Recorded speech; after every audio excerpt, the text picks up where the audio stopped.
Hi everyone. Today we are going to talk about another topic of nervous system, which is the physiology of learning. So basically, this question is being asked in 5 marks question, and you have to write down the physiology of learning. So learning is a part of higher intellectual functions. It is a one of the higher intellectual function, and higher intellectual functions are very essential to make up the human mind. These functions are also called the higher brain functions or higher cortical functions. The extensive outer layer of gray matter in cerebral cortex is responsible for the higher intellectual functions. So, we'll start with the definition of learning first. Learning is defined as a process by which new information is acquired. It alters the behavior of a person on the basis of past experience. Classification of learning. Learning is classified into two types. First is non-associative learning and second is associative learning. First we'll see what non-associative learning is. So non-associative learning involves a response of a person to only one type of stimulus, and it is based off two factors. First is habituation and second is sensitization. First we'll see what habituation is. So basically habituation means getting used to something to which a person is constantly exposed. When a person is exposed to a stimulus repeatedly, he or she starts ignoring the stimulus slowly. During first experience, the event, the stimulus is novel and evokes a response. However, it evokes less response when it is repeated. Finally, the person is habituated to the event or the stimulus and ignores it. Second is sensitization. Sensitization is the process by which the body is made to become more sensitive to a stimulus. It is called amplification of response. When a stimulus is applied repeatedly, habituation occurs. But if the same stimulus is combined with another type of stimulus, which may be pleasant or unpleasant, the person becomes more sensitive to the original stimulus. For example, a woman is sensitized to crying sound of her baby. She gets habituated to different sounds around her and sleep is not disturbed by these sounds. However, she suddenly wakes up when her baby cries because of the sensitization to crying sound of the baby. This way, sensitization increases the response to an innocuous stimulus when that stimulus is applied after on the another type of the stimulus. Here innocuous matlab ke non-harmful.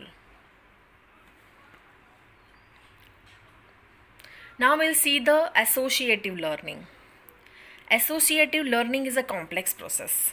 It involves learning about relations between two or more stimuli at the same time. Classic example of associative learning is the conditioned reflex. Conditioned reflex forms the basis of all higher intellectual functions. Now we'll see what conditioned reflexes are. Definition. Conditioned reflex is the acquired reflex that requires learning, memory, and recall of the previous experience. It is acquired after birth and it forms the basis of learning. Conditioned reflex is different from unconditioned reflex. Unconditioned reflex is a inborn reflex which does not need previous experience. So this is the basic difference between conditioned and unconditioned reflex. So here we'll see the conditioned reflex and unconditional reflexes difference. So basically conditioned reflex is acquired after birth and unconditioned reflex is inborn reflex. Conditioned reflex needs previous experience, whereas unconditioned reflex does not need previous experience. Conditioned reflex involves learning and memory, whereas unconditioned reflex does not involve learning and memory because it's an inborn reflex. Conditioned reflex elicited by conditioned stimulus, whereas unconditioned reflex elicited by the unconditioned stimulus. These are the differences between conditioned and unconditioned reflex. Before learning conditioned reflex, we have to understand what unconditioned reflex is. So we'll see what unconditioned reflex first. Unconditioned reflex are the reflexes which are individually acquired since birth, like salivation, deglutition or defecation, etc. Let's take the example of salivation. When food is given, then there will be a reflex response of salivation. Here, food is unconditioned stimulus and reflex response is salivation. Now, ringing of bell during the lunch hour alone will not produce salivation. But if the ringing of bell is being paired with giving the food, that will produce a reflex response of salivation. Here, ringing of the bell is the conditioned stimulus. If we repeatedly paired conditioned and unconditioned stimulus, means ringing of bell with application of food, there will be a response of salivation. And gradually there will be a time when ringing of bell will produce salivation without food. And this is called the conditioned reflex. Prerequisites for conditioned reflexes are: a person should be in good health. Conditioned stimulus has to precede unconditioned stimulus, and there should not be any kind of inhibition. Now we'll see the classification of conditioned reflex. Conditioned reflex are classified into two types. First is a classical conditioned reflexes and second is the instrumental conditioned reflexes. Classical conditioned reflexes. Classical conditioned reflexes are those reflexes which are established by a conditioned stimulus followed by an unconditional stimulus. Types and properties of classical conditioned reflexes. Classical conditioned reflexes are classified into two groups according to the properties of reflexes, namely excitation or inhibition. First is a positive or excitatory conditioned reflexes, and second is a negative conditioned reflexes. Positive conditioned reflexes. Types of positive conditioned reflexes are primary conditioned reflex, secondary conditioned reflex, and tertiary conditioned reflex. Now we'll see what is primary conditioned reflex. Primary conditioned reflex is a reflex developed with one unconditioned stimulus and one conditioned stimulus. This reflex is established in the following way. The animal is fed with food, which is the unconditioned stimulus. Simultaneously, a flash of light is also shown. It would be the conditioned stimulus. Flash of light would be the conditioned stimulus. Both the stimuli are repeated for some days. After the development of the reflex, the flash of light, which was the conditioned stimulus, alone causes the salivary secretion without the food, which was the unconditioned stimulus.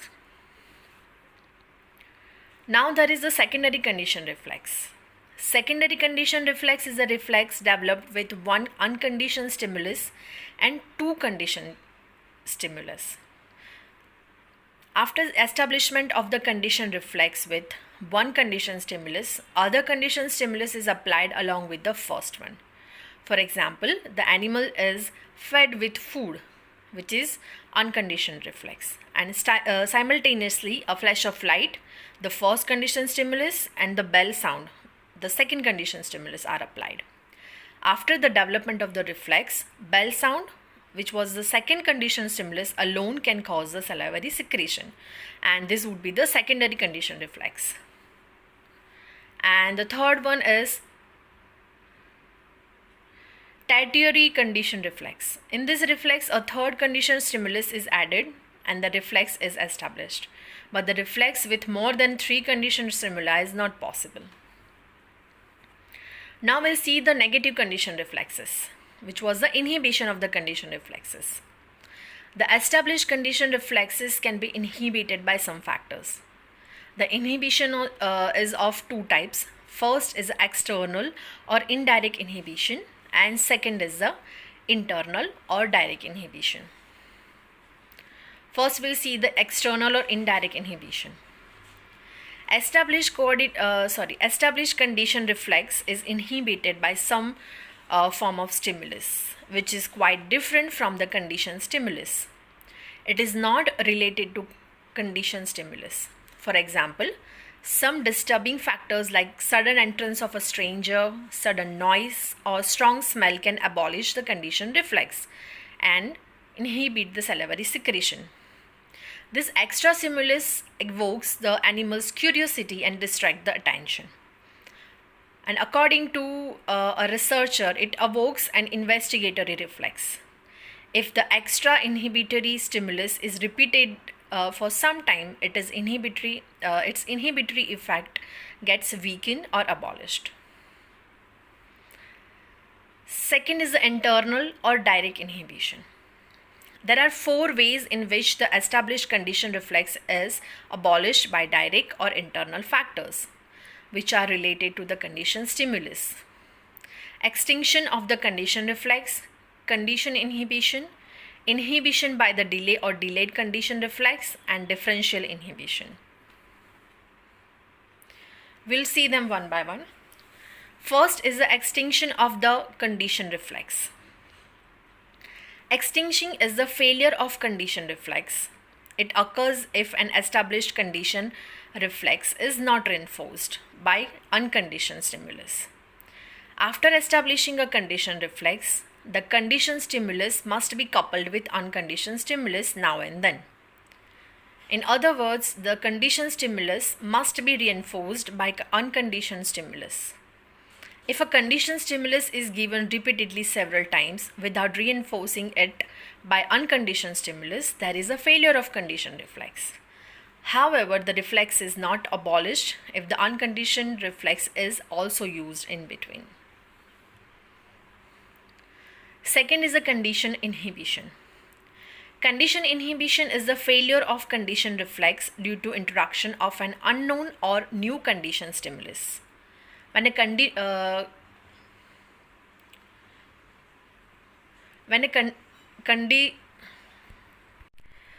conditioned stimulus like flash of light is effective, if another conditioned stimulus like a bell sound is applied along with this stimulus, suddenly the response does not occur.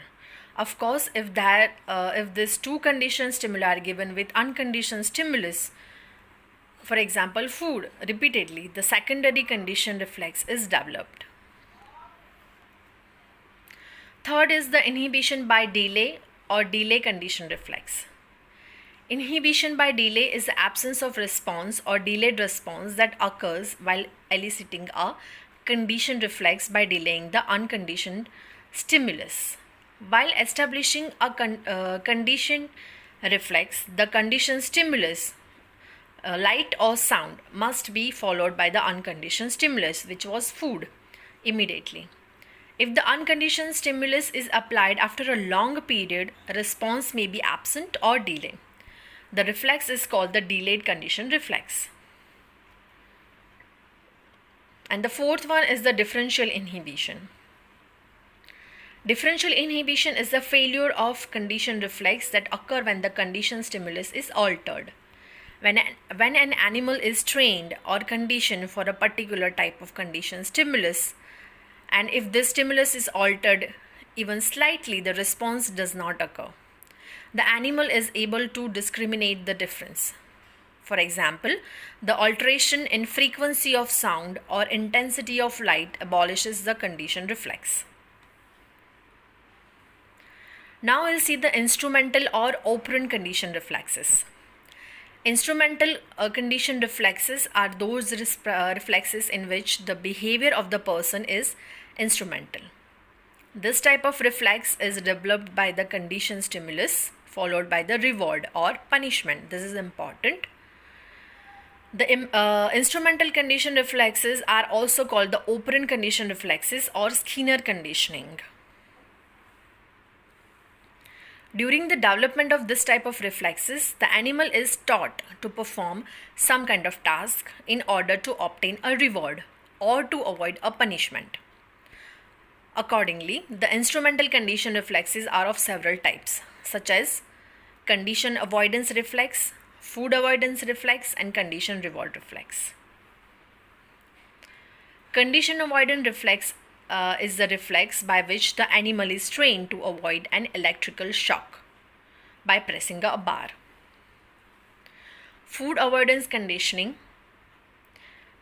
If an animal is given a tasty food along with the injection of a drug which produces nausea or sickness, the animal starts avoiding or hating the food.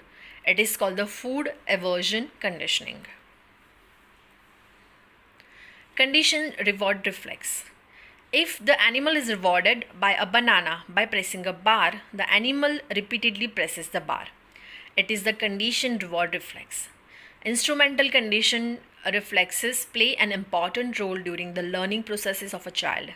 This condition reflexes are also responsible for the behavior pattern of an individual.